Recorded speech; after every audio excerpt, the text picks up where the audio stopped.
Почитувани колеги, Бранко Црвенковски, не можејќи и не знаејќи да даде одговор каде завршуваат парите, додека тој беше премиер, зошто ништо не се градеше и зошто со ништо не им се помагаше на граѓаните, тој денеска прибегна на еден очекуван потек.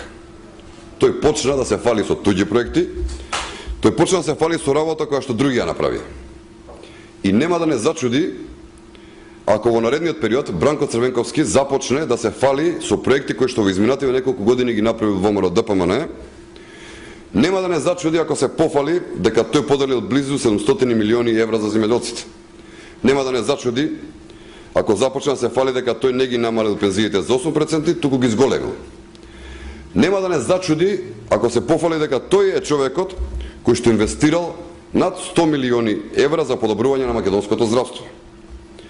Нема да не зачуди ако се пофали со други проекти што ги прави ВМРО, односно дека Бранко реконструирал 126 основни училишта и 65 средни и дека реализирал проекти за изградба на 24 нови училишта. Нема да не зачуди ако Бранко Црвенковски продолжи да се фали со проект за изградба на 145 спортски сали, изградба на 35 спортски сали, фудбалски игралишта над 50 и над 100 повеќе наменски игралишта. Нема да не зачуди ако Бранко Црвенковски продолжи да се фали со над 2000 проекти кои ги реализираше владата на ВМРО ДПМН.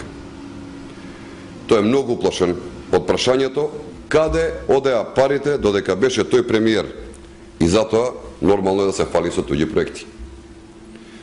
За волја на вистината, фактите говорат дека околу 70% од средствата инвестирани и работите кои беа завршени околу браната Козјак се за време на мандатите на владите на ВМРО ДПМН. Тие ангажмани и средства инвестирани во изградба на оваа брана се од пресудно значење и се клучни за финализирање на оваа хидроцентрала. Наспротив фактот кој што говори дека Црвенковски го одолговлекуваше нејзиното градење. Граѓаните на Македонија не забораваат.